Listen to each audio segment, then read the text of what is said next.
Okay, well, good morning and good afternoon to all of those that have joined. Apologize for the issues with the registration link.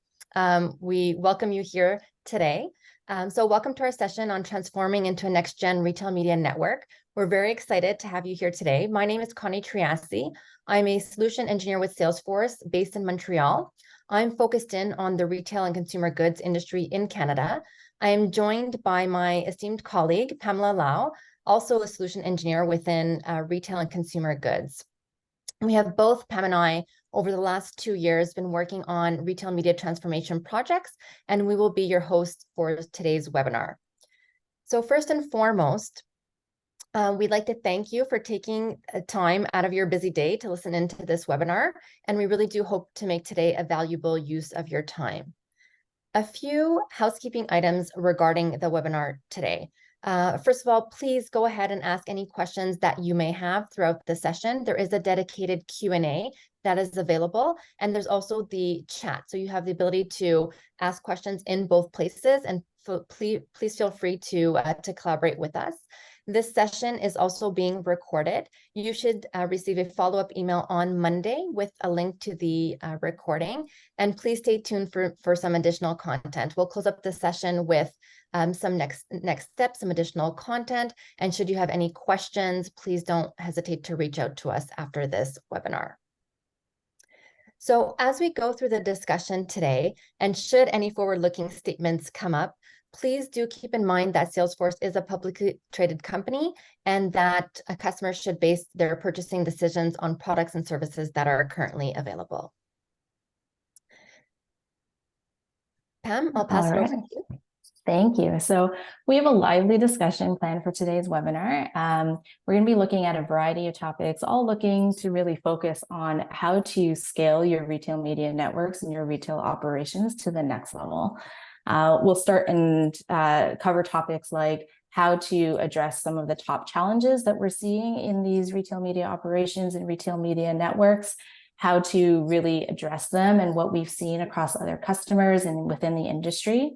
We'll review, what are some of those different strategies that are top of mind, especially when it comes to accelerating, your first-party data monetization efforts and things of that nature to continue your growth.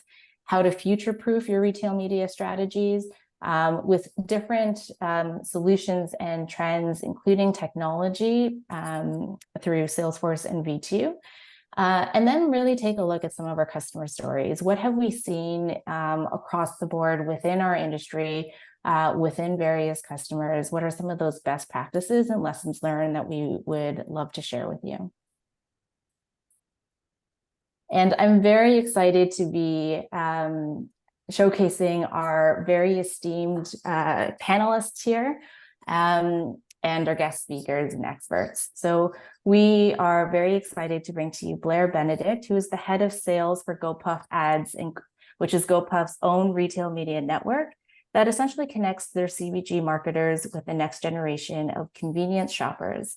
She's currently overseeing the strategic direction for all vertical sales revenue and revenue operations, covering categories like snacks, drinks, health and wellness, and more.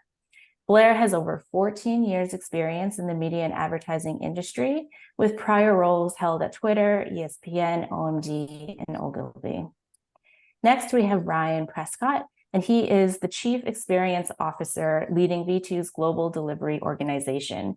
He drives the client experience across design and architecture, consulting, and program management for media, retail, and retail media customers. Ryan is a retail media industry thought leader and has supported several organizations in accelerating their network and scaling technologies like Salesforce to support their growth. We have Stephanie Gerst, who brings nearly 17 years of experience harnessing the power of Salesforce platform to deliver strategic solutions tailored to diverse ad sales organizations, from agile network startups to larger Fortune 500 media conglomerates. During her 9-year tenure at V2, Stephanie has driven enterprise transformation initiatives, fostered sales growth through pioneering innovation endeavors, and currently holds the role of Senior Director of Solutions Architecture, overseeing their managed services program. Next, we have Lindsey Nelson. Lindsey is our Salesforce industry advisor and brings over 20 years of experience working in retail technology, solutions, and change management in order to help retailers across all types and sizes to meet and exceed consumer expectations through digital transformation. In addition to overall retail, Lindsey also specializes in B2B sales and operations, franchise business models, and leads the solutions food retailing to include restaurants, QSRs, grocery, and C-store subverticals. Last, but certainly not least, we have Nelson Sam, who is our retail and consumer goods strategy and scale leader for the EMEA space. He's been serving customers internationally and across EMEA, enabling customer transformations for profitable growth for nearing 2 decades. He served as one of the global MDs at Thomson Reuters, based out of London, and he's been a strategy consultant at McKinsey and Company, followed by Ernst & Young. Before joining Salesforce, he had covered EMEA customers, specifically focusing on retail and consumer goods at Oracle. So we are so excited to bring this very talented and expert panel of guests, and we'd love to continue with the panel. Great, thanks. So welcome to all of our panelists. I'd just like to use this slide to share some context and to set up the first question for the panel. So first off, the rise and the evolution of retail media networks over the last 2 years or so has been incredible. Retail media is no longer an emerging channel, but it's rather touted as the third wave of digital advertising. So the first wave being search advertising, which involved placing ads on search engines like Google, and the second wave was social advertising.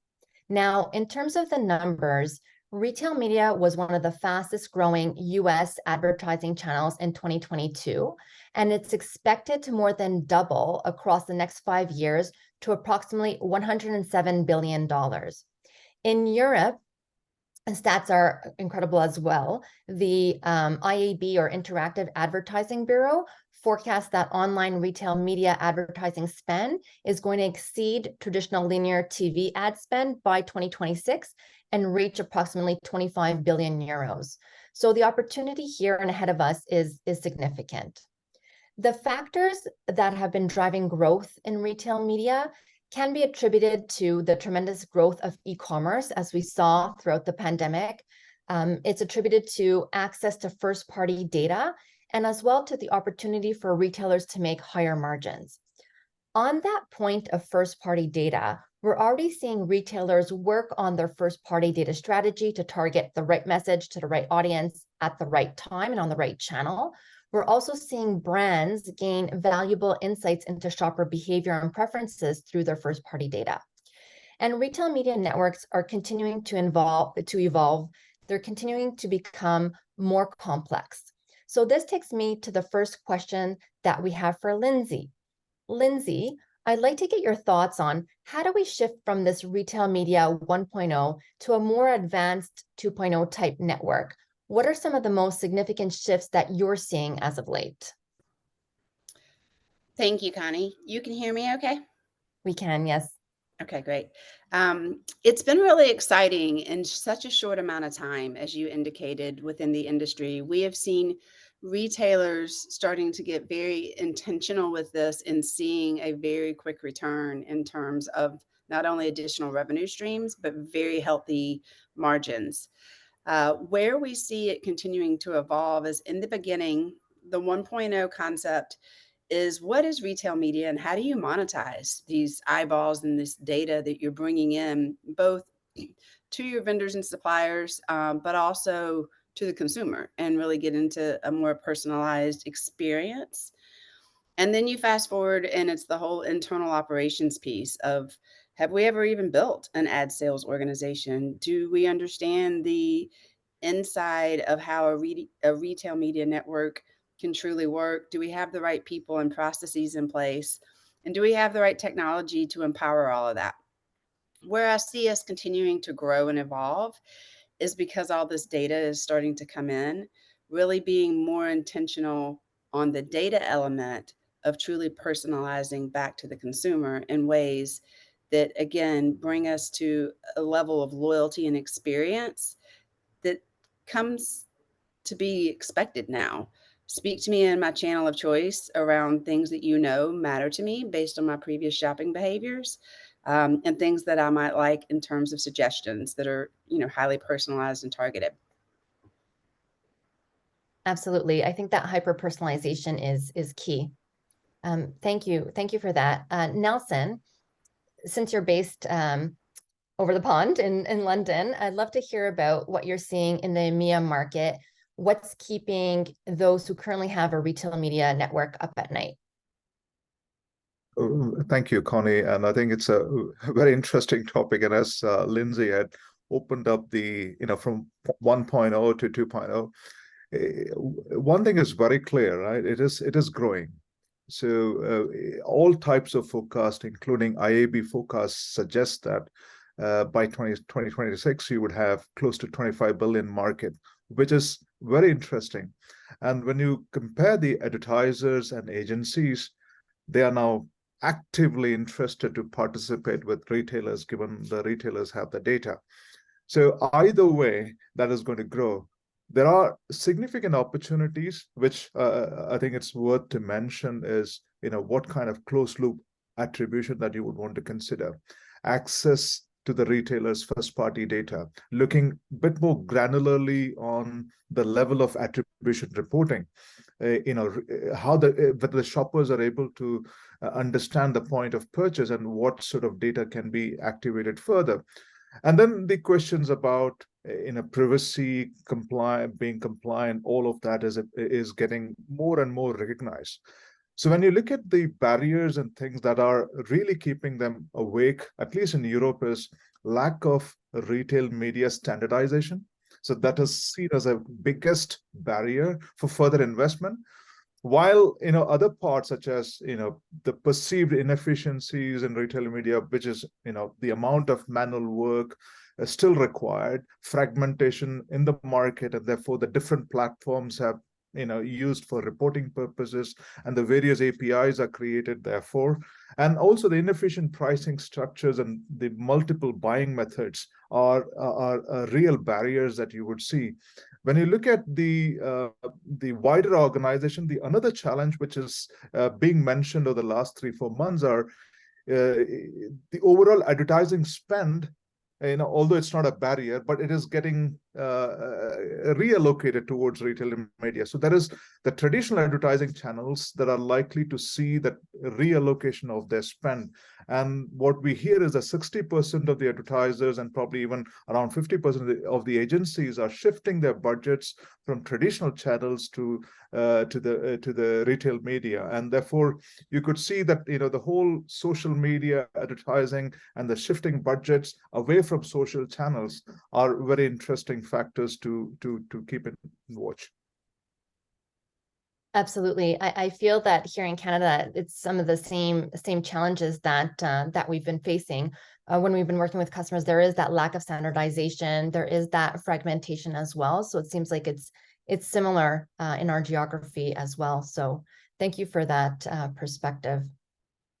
Blair, as you were mentioned in the introduction, you come from GoPuff Ads. We're all curious about your journey and what were the reasons that drove you to build a retail media network. So would you be able to share that with the audience? Sure. So first, thanks for having me.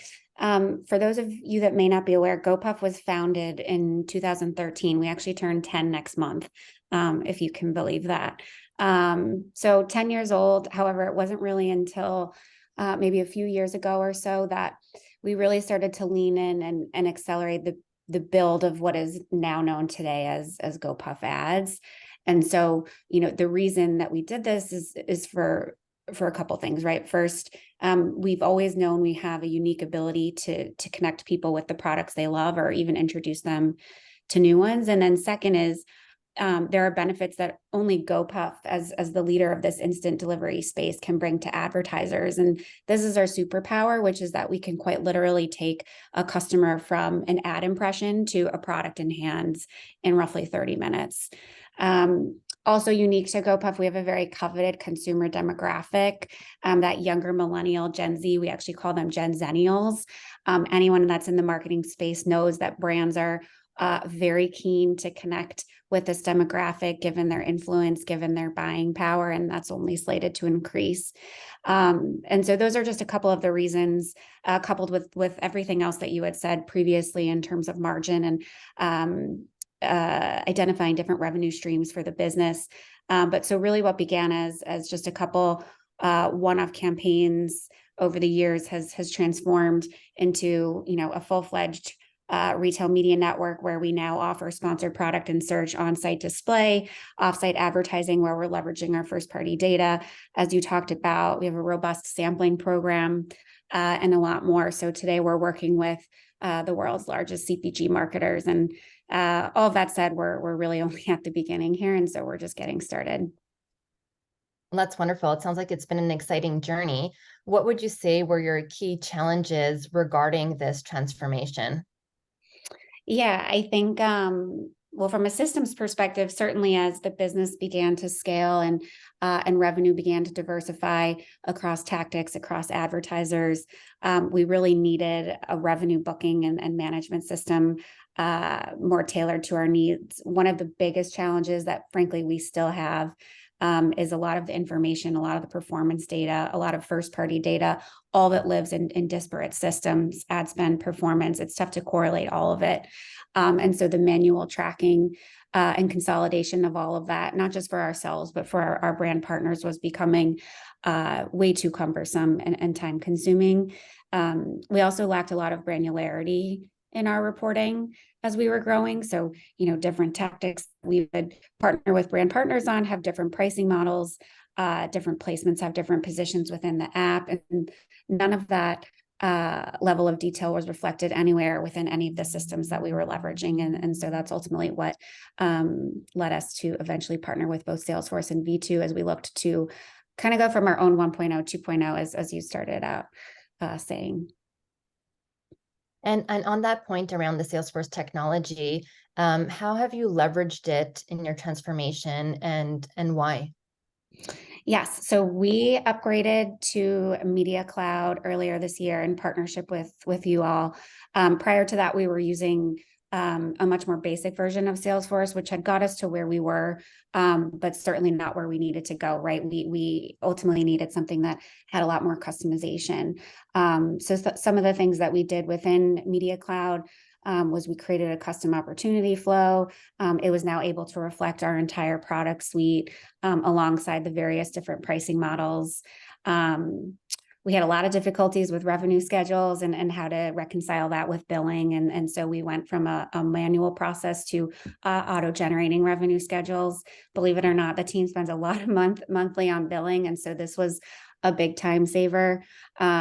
We did minor things like automatic insertion order generation to work directly with our partners. We pulled in a calendar view that previously lived in Google Sheets, which is how we sort of monitored the types of placements that we could sell. We pulled that into the Salesforce interface. And then the last piece I'd say is we signed on for CRM analytics. And so that offered, a view of our total pipeline.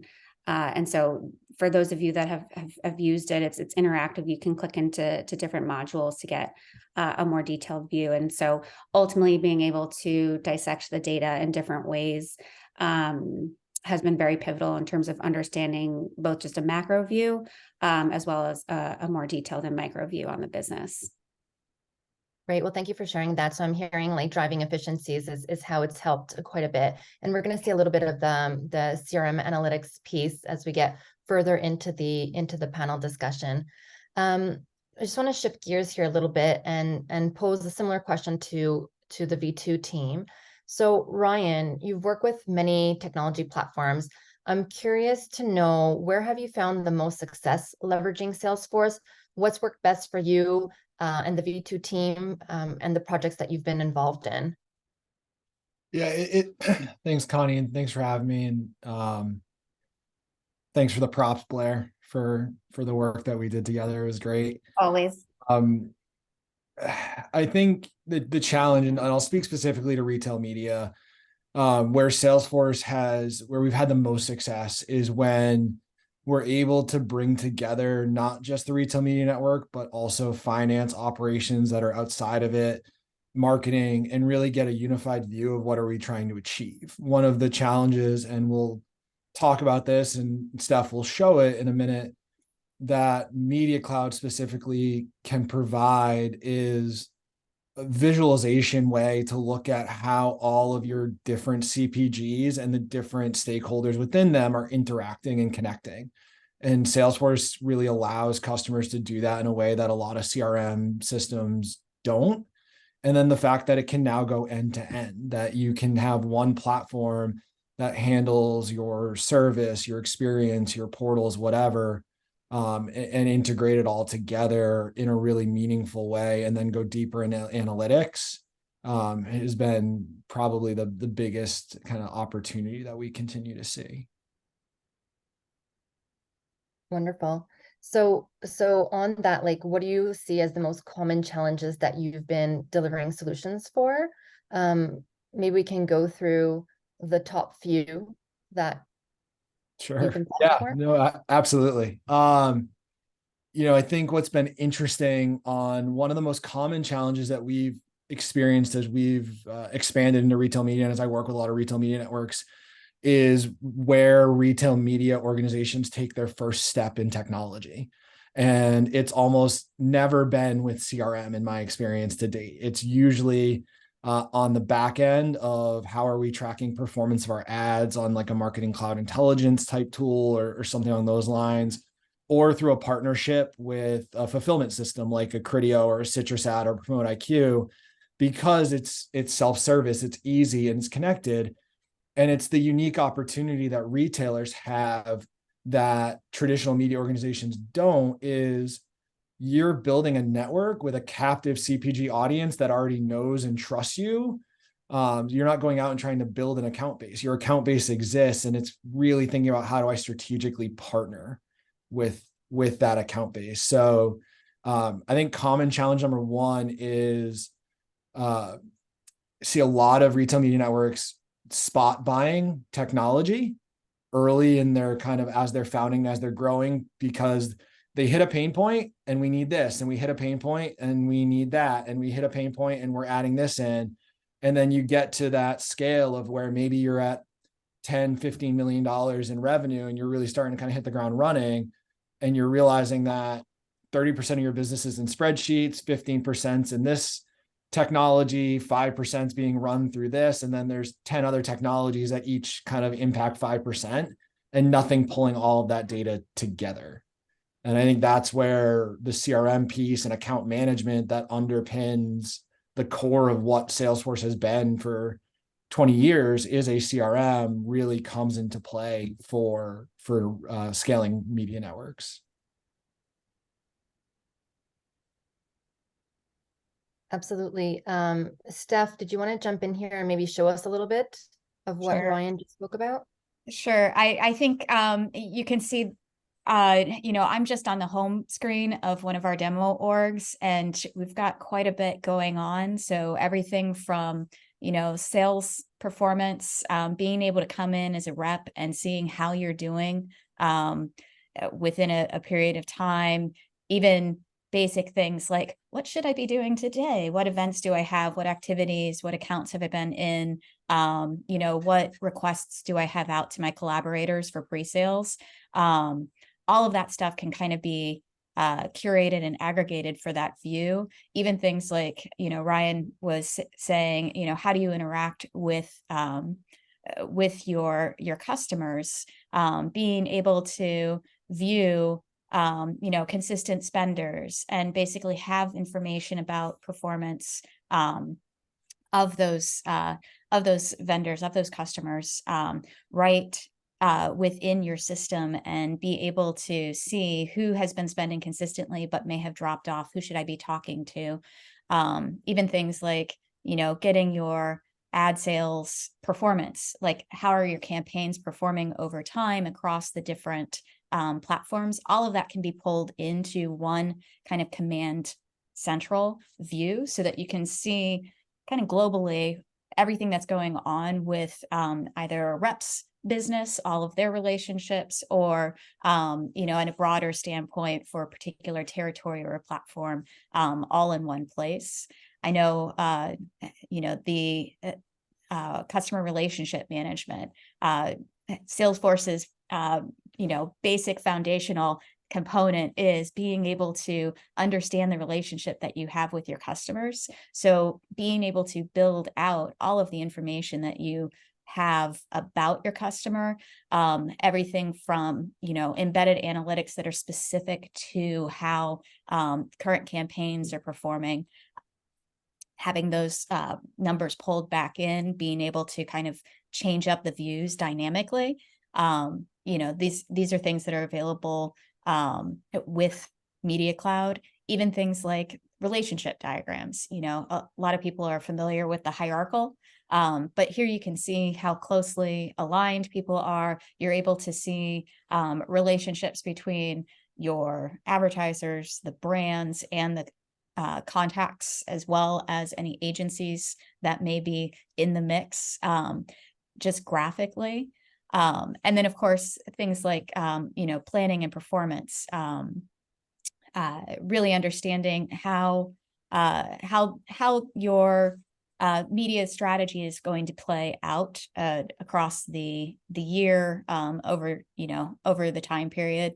Everything that you can think of from a standard, I've got meetings with these guys, I've got opportunities and pipeline associated with them, but I also have a high level strategy for how I'm going to be kind of blocking and tackling campaigns throughout the year.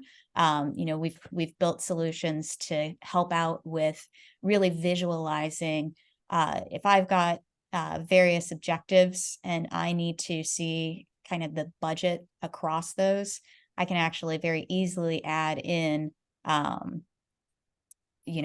dates and everything like that. I'm coming towards the end of the year. I've got some extra budget. I'm going to get this planned out for the end of the year, and actually see this, take effect and change up how that investment distribution shows up.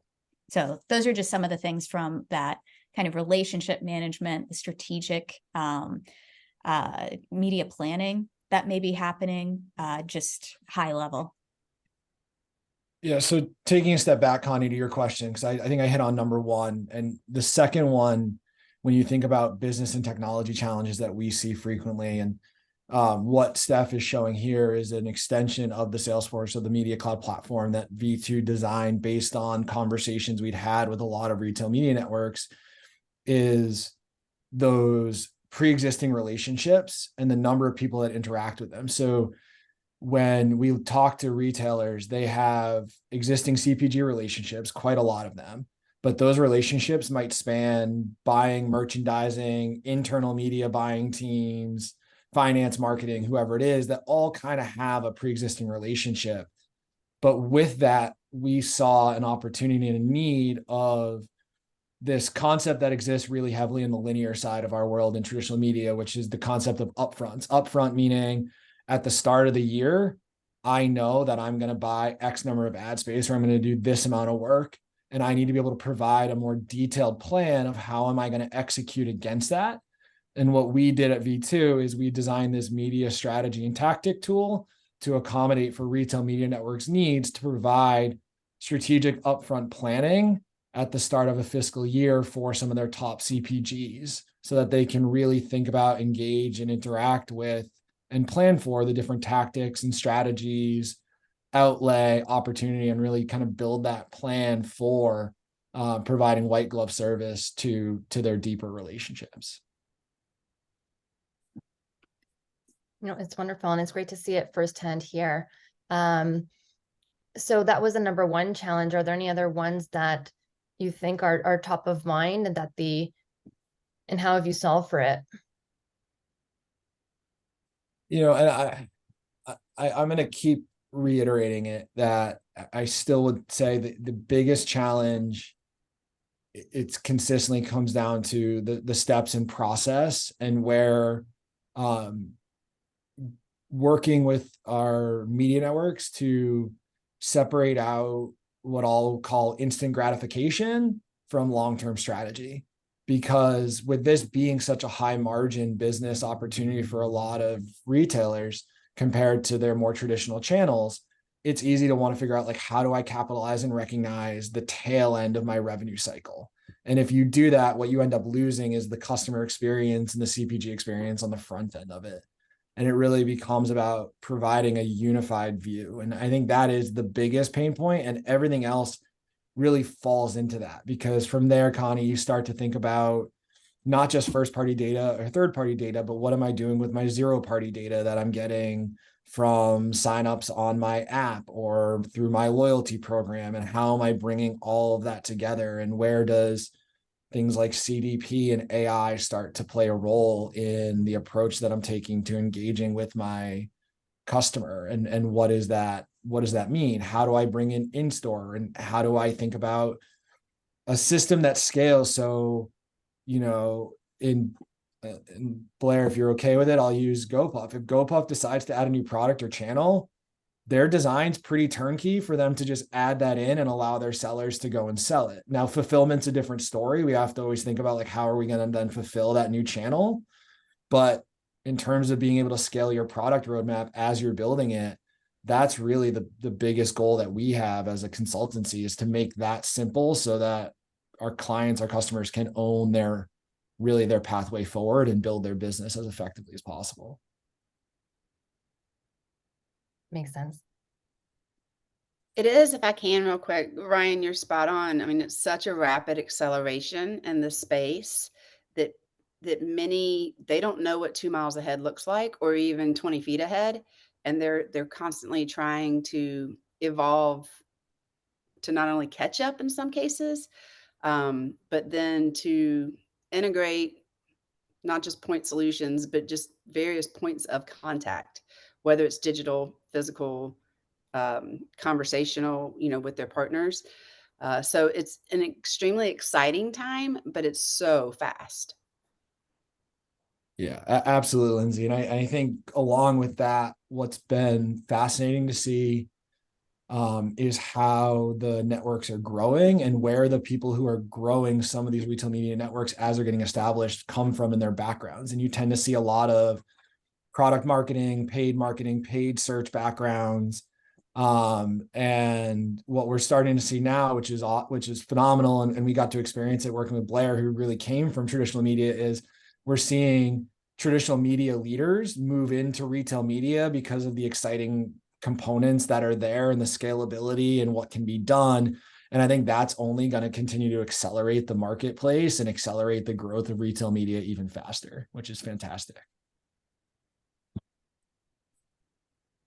I do see a question.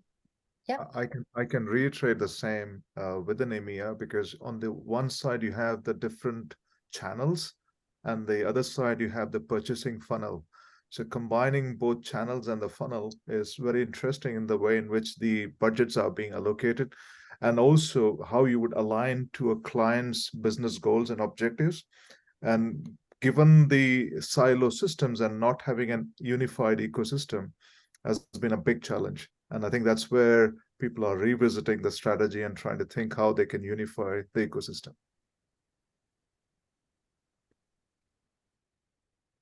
I was going to mention there is a question in the Q&A, but we'll just get to it in a moment. We have a dedicated Q&A at the end where we'll go ahead and answer that. Ryan, is there anything else to add, or should we move on? No, I think we can move forward to the next question. It's fine. Okay. All right. So this one is for Blair. Like, having gone through the transformation project, what would you say is your top lesson learned that the audience here should keep top of mind as they embark on similar projects? Yeah, I think, well, first I echo sort of the disparate systems and the need to unify.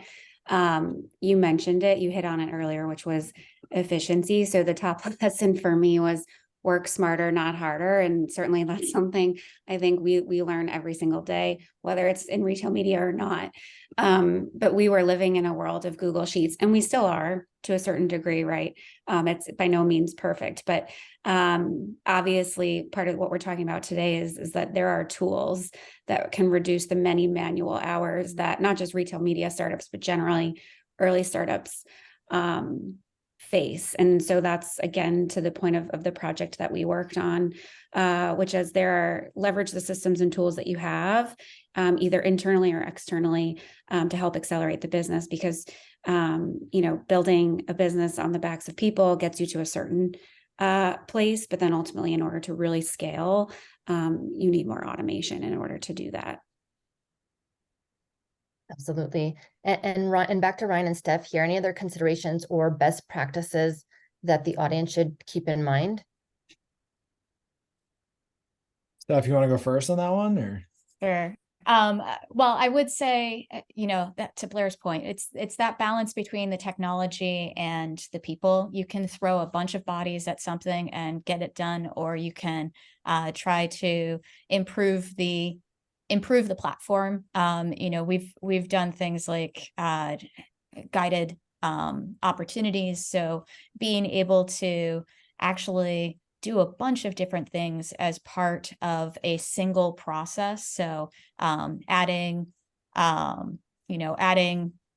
more products cross-channel from a single location. So I've got digital, I've got your in-store, being able to actually get automation around things like pre-sales support. So incorporating your requests for collaboration directly into your just creation flow, things like the revenue schedules that Blair had mentioned, having those be automated so that you don't have to worry about the fact that you may have 250 grand and not know when that 250 grand is coming in. And then, really just being able to get the help that you need, right within the flow, and making sure that you're kind of guiding your users into the right path. So even things like meeting summaries and such, but having all of that done as part of a nice, simple, straightforward, you're not having to enter things into 16 different spreadsheets. You're not having to send out emails to 100 different people in order to get things done. So really optimizing those systems to kind of balance out your workforce.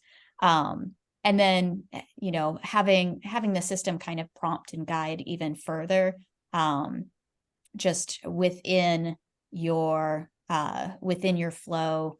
And then, of course, as Ryan had mentioned earlier, the Salesforce platform has the ability to actually do multiple things. It's not just your CRM anymore. It is media planning. It is order management.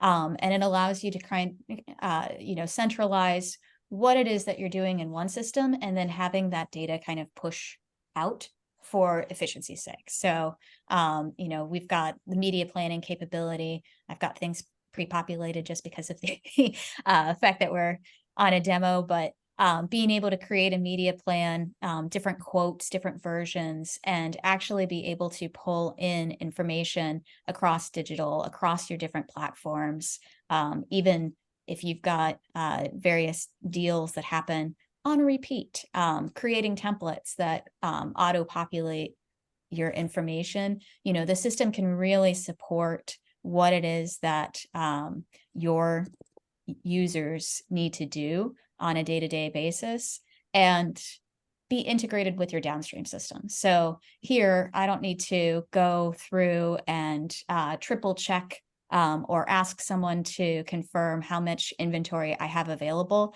I actually have the ability to check my inventory directly within the system, where it can reach out to your fulfillment system and bring back that information for you. So that optimization and finding ways to reduce repetitive tasks, reduce the swivel chair that happens, all really key to optimizing kind of your operations as well as your sales. And I'll add into that, Connie. I think what I always, my biggest encouragement I could give to anyone on this, is try to avoid the unicorn paradox as much as possible. Like, there are best practices in the ecosystem, in the retail media ecosystem. There are reasons that things work consistently, and some networks have scaled faster than others. Like, really assess what is unique about your brand, your business, your media network, and focus on that, and then work with partners that know this is a best practice. You should really think about it this way. This will provide you more scalability. This is a valuable spot to invest your dollars. This may not be, because, if there's a channel that you're only putting 10 orders a week into downstream as a fulfillment system, that may not be worth the investment to custom build an integration to accomplish it. So what do you really need to know? And have that idea of who you are today. And I would say try to figure out who you want to be a year from now. 5 years is tough, because I don't know if anyone really knows what this is going to look like in 5 years. But if you have a vision for at least who you're trying to be in the next 12 to 18 months, you can start to avoid thinking that you have to have this your way, custom for you, and leverage those best practices in the industry. Yeah. Absolutely. And even that balance too between where do you, if you, to Ryan's point, if you have a system that you're only plugging in 10 deals, automating the reminders to the people who do that, rather than investing in extensive integration in order to account for that. So, Salesforce as a platform has that capability. With Media Cloud, it's even more enhanced than it has been before, with a lot of flexibility on how it can not only connect systems, but also make sure that everyone is basically performing as necessary in order to activate campaigns, or get the information necessary back into the system. Just doing a time check here, and I know we don't have a lot of time left, so I'd like to steer the discussion now towards more future looking. Nelson, AI is very much front and center these days. So Nelson, as we look to the future and how retail media networks will scale, how will AI play a role? I think AI is upbeat, right? Everywhere you go, you hear about AI. And specifically, when I was thinking about this question and trying to think what is really happening within the EMEA space, you would see that you can confidently say one of the most effective way for any kind of retail media networks to streamline their processes from ad serving to e-commerce delivery. That would be very useful, because then you can actually see how this AI is enhancing and powering the automation. And many retailer and the brands are already utilizing some sort of support platforms, particularly for programmatic advertising, using algorithms to real-time bidding processes to purchase, inventory across multiple channels. That's already going on. And also retail media networks are also trying to expand their inventory to allow the programmatic approach to come in, so that they can streamline the ad buying and the process for their clients, which is going on. But in addition to that, you would see that AI technology can actually create automation for ad creation, audience segmentation, optimization, and reporting, and probably massively simplifying the complex workflows that we've been talking about so far, and reduce manual effort and operational efficiency. All of that is possible. However, in addition to all of that, you would see that given the first-party data is available, and let's say even through first-party data, you're not able to capitalize enough through any kind of attribution. What could be added on top is if there is any way to look at real-time tracking of this attribution of every omni-channel campaigns. Is it possible? And because that'll drive not only efficiencies, but also look at the time and the budgetary constraints together, so that you can place your best possible investments. And that's what we are talking about specifically within the EMEA circles.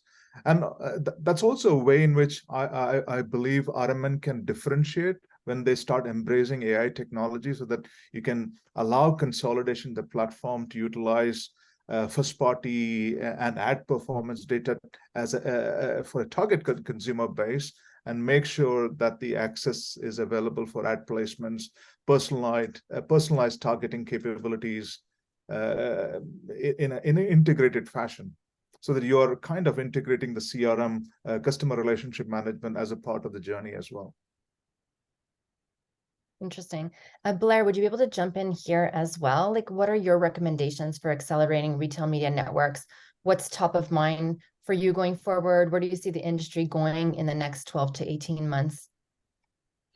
Yeah, so for GoPuff specifically, we view our first party delivery business as really like the tip of the iceberg. We're focused on building an ecosystem that's powered by our logistics network, which is ultimately intended to meet customers wherever they are. And so that could be shopping on GoPuff.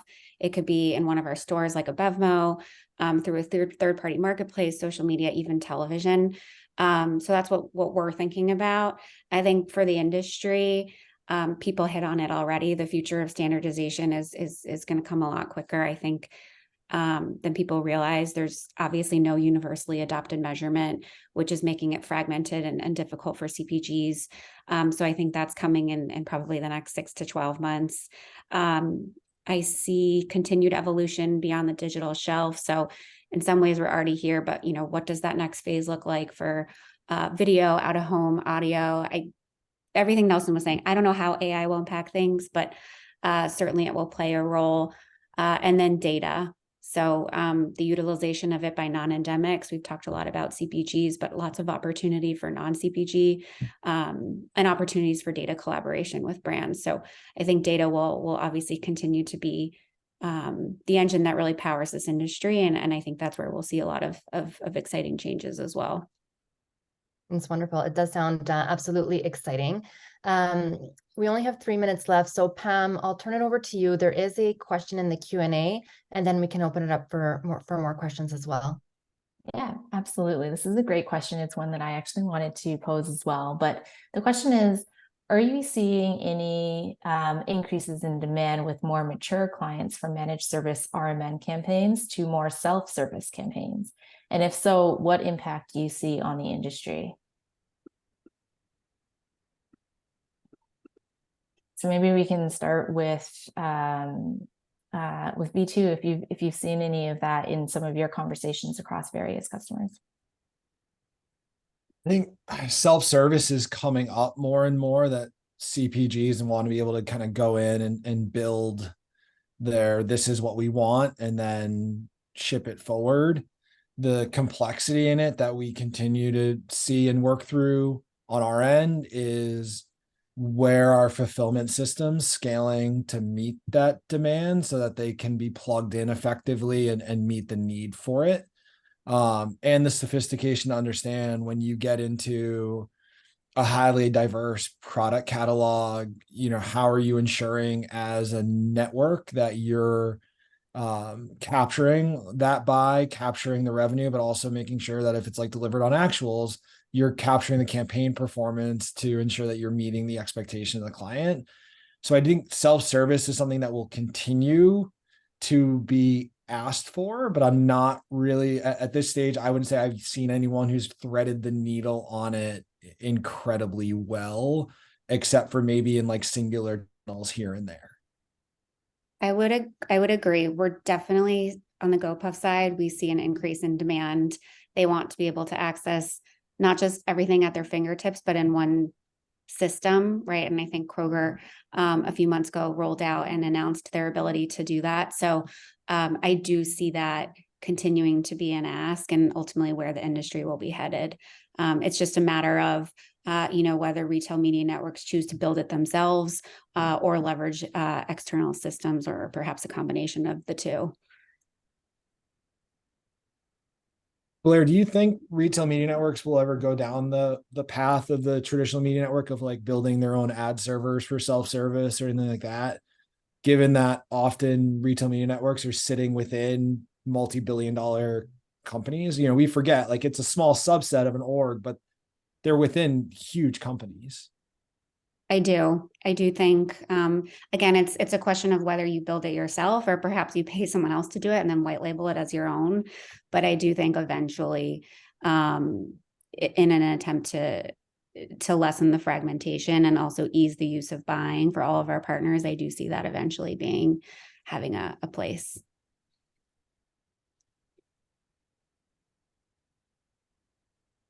Connie, do we have any more time? I see we're at the top of the hour. I can pose a few more questions, but I know we're at the top of the hour, so. We are. I think we can just go to the last slide that Ryan and Steph can share. And if any of the attendees do have any other questions, feel free to reach out to us after this webinar concludes. We'd be happy to help.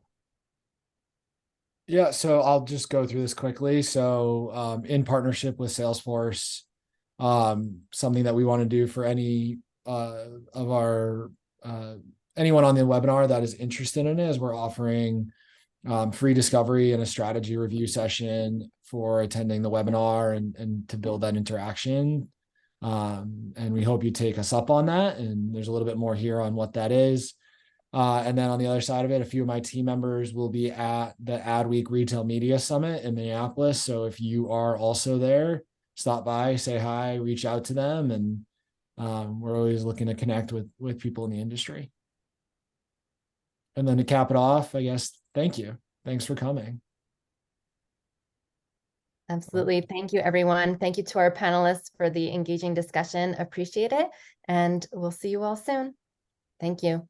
Thank you, Blair, everybody. thank you for your Thank time you. and your story. And Stephanie and Ryan, Jill, thank you, V2, for being an amazing partner. We appreciate you all. Connie, Pamela, great job. Thank Thank you. you. Yeah, everyone. Everybody. Bye-bye.